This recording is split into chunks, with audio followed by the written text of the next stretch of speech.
नमस्कार दोस्तों। आज है 19 सितंबर। आज का जो हमने पहला क्वेश्चन लिया हुआ है वो अंतर्राष्ट्रीय क्षेत्र से लिया हुआ है। अभी हाल ही में किलाउआ ज्वालामुखी का विस्फोट हुआ तो ये चर्चा में आ गया। तो इनसे संबंधित जितने भी आयाम पर क्वेश्चन बन सकता है उनको हम ध्यान से देखेंगे। तो किलाउआ ज्वालामुखी कहाँ पे स्थित है ये देखेंगे, ये चर्चा में क्यों आया, और भी जितने आयाम पर क्वेश्चन बन सकता है ना। तो किलाउआ ज्वालामुखी कहाँ पे स्थित है? हवाई द्वीप के बिग आइसलैंड में, एक प्रकार का आइसलैंड। और हवाई द्वीप कहाँ पे स्थित है? तो हवाई द्वीप प्रशांत महासागर में स्थित है। प्रशांत महासागर हवाई द्वीप एक अमेरिका का ही एक राज्य है। अमेरिका के दो राज्य ऐसे हैं ना जो उनके मेन भूभाग से अलग है, जिसमें एक हवाई द्वीप और एक अलास्का। ठीक है, अभी चर्चा में क्यों आया? तो अभी 11 सितंबर 2023 को इसका विस्फोट हुआ। इसका विस्फोट क्यों हुआ? तो ये एक सक्रिय ज्वालामुखी है जो हमेशा विस्फोट होता रहता है। तो इस बार ये अगर इस वर्ष की बात की जाए तो इस वर्ष ये 3 बार विस्फोट हो चुका। ठीक है, इस बार 3 बार हो चुका। तो बात करें हवाई द्वीप में, क्या इसके जैसा और भी कोई सक्रिय ज्वालामुखी स्थित है क्या? तो जी हाँ, हवाई द्वीप में टोटल 6 सक्रिय ज्वालामुखी स्थित है। कितने ज्वालामुखी? अब बात एक कर लेते हैं ज्वालामुखी का भी कि ज्वालामुखी कितने प्रकार के होते हैं। जैसे ये सक्रिय ज्वालामुखी, क्या और किसी प्रकार का ज्वालामुखी होता है क्या? इन सभी को हम देखेंगे।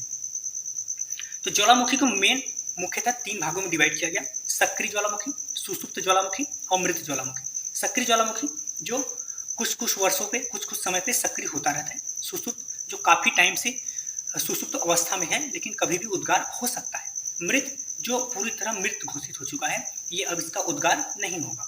तो सक्रिय ज्वालामुखी, ये जो किलाउआ ज्वालामुखी है ना, ये सक्रिय ज्वालामुखी में आता है, मतलब इसका उद्गार होता रहता है समय समय पे। दुनिया का सबसे सक्रिय ज्वालामुखी यही है। दुनिया का सबसे बड़ा सक्रिय ज्वालामुखी मोनोलोआ और किलाउआ ये हवाई द्वीप में ही स्थित है। इसके बात करें कि ज्वालामुखी कैसे उद्गार होता है, तो देखो पृथ्वी के अंदर जो हलचल, जो संवहन तरंगें चलती रहती हैं, इसके कारण मैग्मा ऊपर उठता रहता है। और मैग्मा ऊपर उठते उठते प्लेटों को अपवर्सन, अपसारी प्लेटें जो अभी आप प्लेट टेक्टोनिक थ्योरी पढ़ोगे जियोग्राफी में, उसमें 3 प्रकार के होते हैं। एक तो अभिसारी, एक अपसारी और एक संकेंद्री। तो अपसारी स्थिति में क्या होता है, 2 प्लेटें अलग हो जाती हैं। 2 प्लेटें अलग हो जाती हैं तो उनके बीच जगह छूट जाता है तो मैग्मा ऊपर आने लगता है। वही मैग्मा जब पृथ्वी के ऊपर आ जाता है तो उसका नाम लावा हो जाता है।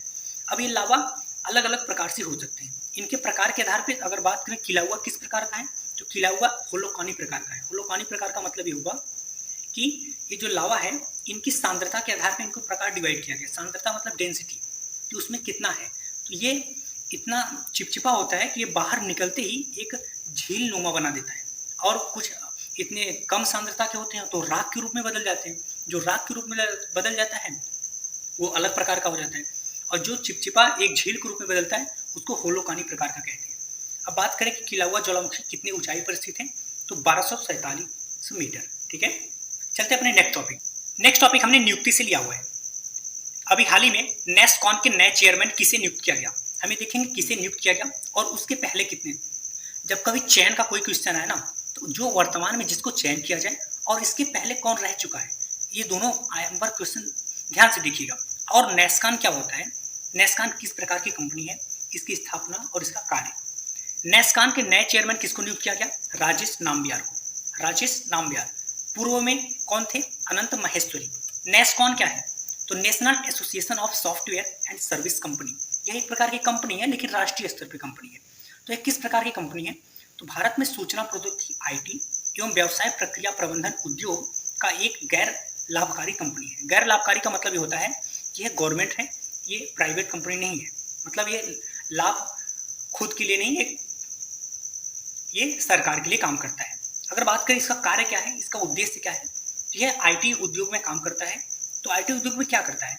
तो आईटी उद्योग के विकास एवं विस्तार के लिए नेस्कॉन काम करता है अपने भारत के लिए। इसकी स्थापना कब हुई? इसकी स्थापना 1988 में, 1988 में।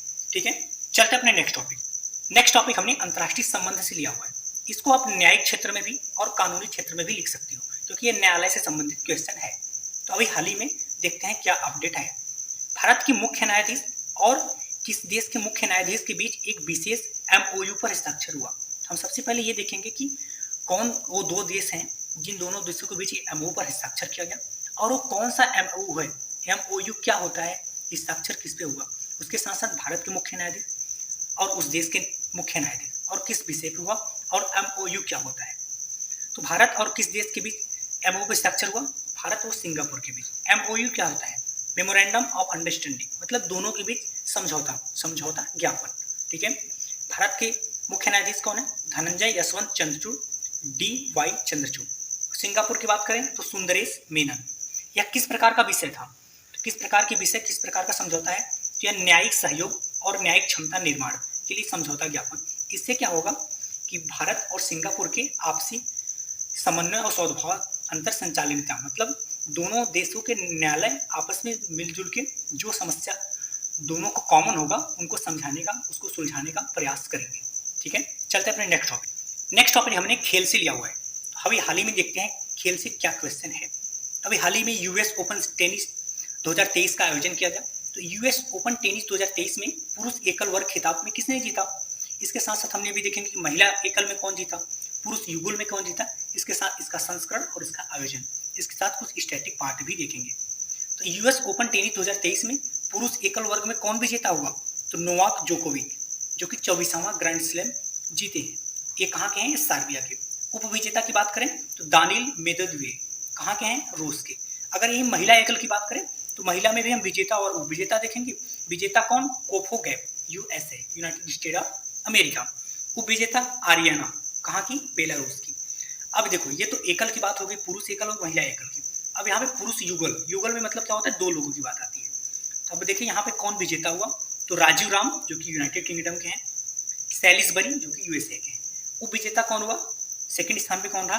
तो रोहन बोपन्ना, जो कि भारत के हैं, और मैथ्यू एबडेज। ठीक है, अगर बात करें US ओपन टेनिस का कौन सा संस्करण है, तो यह 148वां संस्करण है। आयोजन ये न्यूयॉर्क, USA हुआ। देखो, US ओपन जब भी आएगा तो ये US के ही किसी सिटी में होगा। देखो, अभी हम लोग जब भी ग्रैंड स्लैम की बात करते हैं, टूर्नामेंट की बात करते हैं, तो हमें समझ नहीं आता, कभी फ्रेंच ओपन आ जाता है, कभी ऑस्ट्रेलियन ओपन आ जाता है। तो हम आपको ये बताते हैं कि ग्रैंड स्लैम कितने प्रकार के होते हैं। तो ग्रैंड स्लैम को मेनली 4 भाग में डिवाइड किया गया। एक तो ऑस्ट्रेलियन ओपन, एक फ्रेंच ओपन, एक विंबलडन ओपन, एक US ओपन। देखो, इसको शुरुआती मंथ से आप डिवाइड कर लो। ऑस्ट्रेलिया में कहाँ पे होगा? जनवरी में। समझ के बाद फ्रेंच ओपन कहाँ पे होगा? फ्रेंच ओपन कहाँ पे होगा? फ्रांस में। और कब होगा? मई में। विंबलडन कहाँ पे होगा? यूनाइटेड किंगडम, मतलब इंग्लैंड। कहाँ पे? कब होगा? जून में। US ओपन की बात करेंगे तो US ओपन US में होगा। कब होगा? अगस्त से सितंबर, जो अभी हो ही रहा है। तो हमने US ओपन से संबंधित क्वेश्चन को लिया ही था, है ना। चलते अपने नेक्स्ट टॉपिक पे। नेक्स्ट टॉपिक हमने रिपोर्ट से लिया हुआ है। देखते हैं अभी हाल ही में कौन सा रिपोर्ट जारी हुआ और उस रिपोर्ट में भारत का कौन सा स्थान है। जब भी कोई रिपोर्ट जारी होता है तो उनमें सबकी श्रेणी, सबकी रैंकिंग दिखाई जाती है।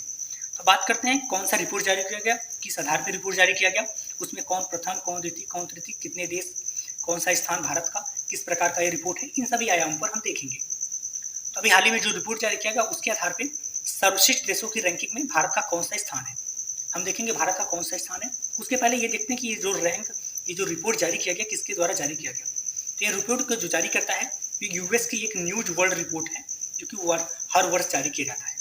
ये किस प्रकार की संगठन है या किस प्रकार के, क्या ये कोई प्राइवेट कंपनी है या कोई गवर्नमेंट है? तो यह एक गवर्नमेंट कंपनी है। ठीक है, अगर बात करें भारत के स्थान, तो भारत का इस बार 30वां स्थान, जो कि एक स्थान पर सुधरा। पहले इसको 31वें स्थान पे, 2023 में 30वें पे, और पिछले साल की बात करें तो पिछले साल ये 31वें स्थान पे था।